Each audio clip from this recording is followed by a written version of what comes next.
आता जीव द्रव्य, जीव तत्व, जीव पदार्थ और जीव अस्तिका है। इन चारों को थोड़ा आप अपनी भाषा में क्लियर करेंगे तो शायद हमारा विषय आ जाए। बहुत बार हम बता चुके हैं, अस्तित्ववान जो है वो द्रव्य कहलाता है।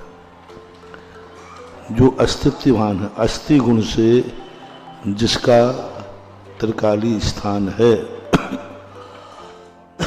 और उसका जो भाव होता है, जो परिणमन करता है, उत्पाद और व्यय और ध्रुव, ये तत्व कहलाता है।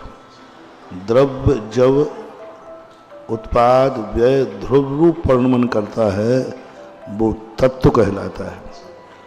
और उस परिणमन करने के बाद उस द्रव्य का जो स्वरूप बनता है वो पदार्थ कहलाता है।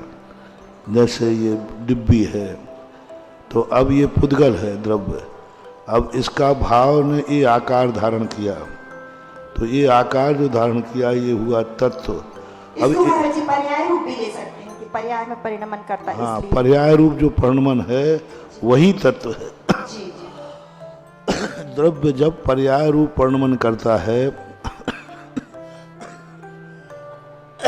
उस परिणमन को तत्व कहते हैं। ये परिणमन कर गया। अब इस पुद्गल को इस आकार में परिणमन करने पर क्या कहेंगे? ये डिब्बी है, तो ये पदार्थ कहलाता है। पर्याय से युक्त जीव द्रव्य का स्वयं का नाम गायब हो जाए और पर्याय के नाम से जीव पुकारा जाए, उसको बोलते हैं पदार्थ। अब जीव था, इसको जीव कोई नहीं कह रहा, ये पुद्गल था। ये पुद्गल कह रहा है क्या? अब क्या कह रहा है? डिब्बी है, तो ये पदार्थ हो गया। है पुद्गल, ये परिणमन पुद्गल का ही हुआ है, लेकिन पुद्गल नाम छोड़ दिया। जैसे अपन जीव हैं, अब इस समय मनुष्य तो कोई अपन को जीव नहीं कह रहा है, सब कह रहे हैं मनुष्य है, तो ये पदार्थ है। द्रव्य का नाम गौण होकर पर्याय के नाम से द्रव्य को जो टाइटल मिलता है वो पदार्थ कहलाता है। जीवास्तिकाय अनेक प्रदेशों में अपना स्थान स्थापित करता है, उसको काय कहते हैं। उसके तत्व से मतलब नहीं, परिणमन से मतलब नहीं, अनेक प्रदेशों को जो घेर रहा है, लोक के असंख्यात में भाग को अथवा लोक के असंख्यात प्रमाण प्रदेश वाला होने से ये अस्तिकाय होता है। क्षेत्र की अपेक्षा से अस्तिकाय है, पद की अपेक्षा से पदार्थ है, परिणमन की अपेक्षा से तत्व है और त्रिकाली अस्तित्व के माध्यम से द्रव्य है। द्रव्य क्षेत्र काल भाव में भी घटा सकते हैं क्या? नहीं, द्रव्य क्षेत्र काल भाव वो सब तत्व में घटेगा।